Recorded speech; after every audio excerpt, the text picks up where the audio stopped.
WhiskyJason here, whiskey from the viewpoint of an American in Germany. Today I'm in Berlin at the Whiskyherbst 2018, together with Ronan Currie. I'm a sales and marketing executive for Springsbank and Springsbank Distillery. Excellent, excellent. So in Germany, people love the Springsbank. They do. So let's start off with the Hazelburn. I just had the 13-year-old Orlolozo. Did a review about that just a week ago. Very nice, very nice. Now, what's the special thing about Hazelburn? So Hazelburn is a triple distilled whiskey from Campbelltown. So it's different to every other Campbelltown whiskey that we do. Triple distilled, non-peated. So it's very light, it's fruity, it's floral, and then maturing it 100% in Campbelltown, it gives it that sort of coastal characteristic as well. So on stand we have the 10-year-old and the 13. So 10-year-old is all bourbon, and then the 13 is all sherry. So it gives you the two different ends of the spectrum of casks. Exactly. And now for my friends in Germany, they love the Springsbank. Yeah. They swear by it. They just live for it, starting with the 10, going up to the 12 cask strength, which I don't see at the moment. The 12 cask strength, which they just love. And then you also have here, what is this? Your 18. Ooh. What's your favorite of those four? Oh, 18 is my favorite, Oh. especially this year. Last year, it wouldn't have been my favourite. Okay. Because I'm a big bourbon whiskey fan. Mm-hmm. Not American bourbon whiskey, No. but Bourbon cask. bourbon cask whiskey. So this year, the 18-year-old for 2008 this year is all bourbon. Right. So 18 years in bourbon. So that's why it's now my favourite one, because for me, I have a low sulfur tolerance. Okay, very low sulfur. Very un-German. So for the 18, it's all bourbon. It's one of my favourites. The Springsbank does entirely. Right. Now that does just bring me to a point. So every year they're a little bit different, apparently. There are batches, or is it every year release? Or you mentioned this year the 18 is better than last year, so how can I actually understand that? Better for me, in general, it may not be a better whiskey. Right. It's up to the customers to decide. At Springsbank, we bottle all our core products in July, Right. and then they're released in August. Right.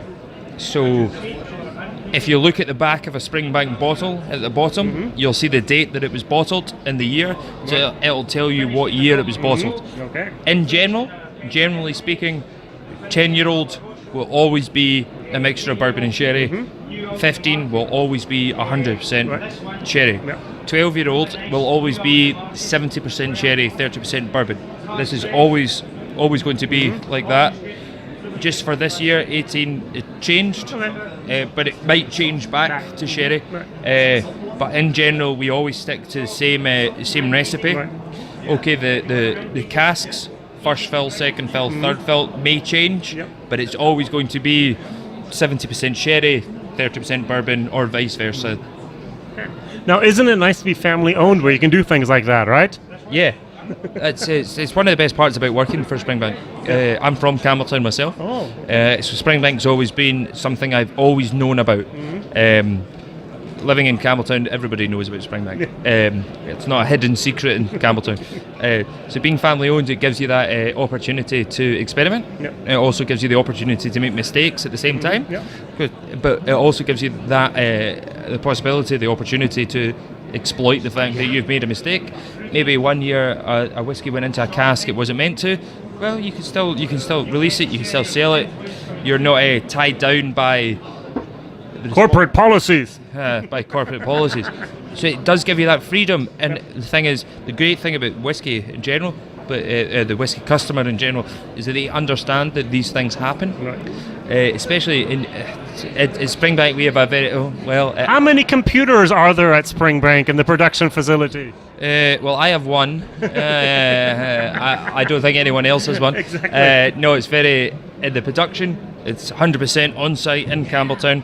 Traditional as it possibly can be. We malt all our own barley. Amazing. We bottle. We have our own bottling hall. So we bottle all our own whiskey. So 100% in Campbelltown. Guys turn up at 5-6 o'clock in the morning to start turning the barley. It's a traditional, and for us, it's the proper way to make whiskey. Exactly. And now we went from the non-peated to the peated to the heavily peated. Would you like to talk a little bit about that as well? So Long Row Long Row comes from, it used to be an old distillery in Campbelltown. Back around we started distilling Long Row in the 1970s. We wanted to produce a heavily peated Campbelltown whiskey. To be honest, we failed. I love that. Long Row, again, you wouldn't get that with corporate policies, but Long Row isn't the heavily peated whiskey that you would associate with an Islay or anything like that. It's very well balanced, it's well rounded. The smoke, the peatedness is very soft. It builds as you drink, but it's not we say it's not a punch in the face. It's just a small tap. It's a slap in the face. It's a slap in the face. So Long Row, it's a mixture of bourbon and sherry. We have the new Long Row 14, which is all sherry influence. So has gone down very well in Germany, peated and sherry. Wow. And then we have a Long Row 18, which is a mixture of bourbon and sherry again. And what can we expect in the future? Are there any things you can reveal? In the future, to be honest, a lot of things that are happening in the future are to do with Kilkerran. Okay. So Kilkerran is from our second distillery, Glengyle. Yeah. It's a short stone's throw away from Springbank if you've ever been. We put Glengyle Distillery, produce Kilkerran. We have Kilkerran 12, Kilkerran 8-year-old, and next year we're coming out with a Kilkerran heavily peated, which for this time, unlike Long Row, is actually heavily peated. It will be between sort of 70 and 80 ppm.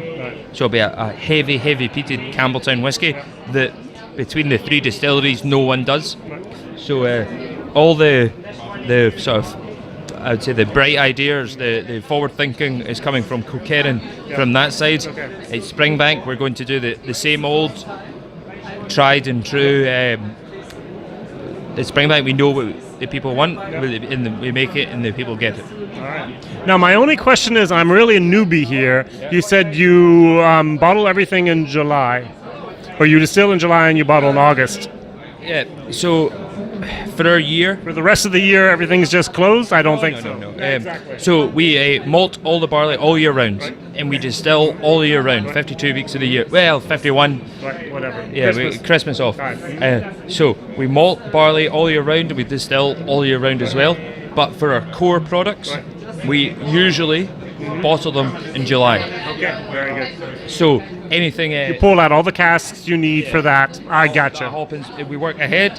So anything limited release, single cask, anything like that is bottled when needed. But the 10-year-old, 12-year-old, the first batch of the second batch of the 12-year-old, the 15-year-old, 18-year-old, Long Row, Hazelburn 10, all in July, August time. Okay, very, very good. So, WhiskyJason here. I learned a lot again. Thank you very much. Whiskey from the viewpoint of an American here at the Whiskyherbst 2018, together with Ronan Currie from Springbank. Thank you very much, sir.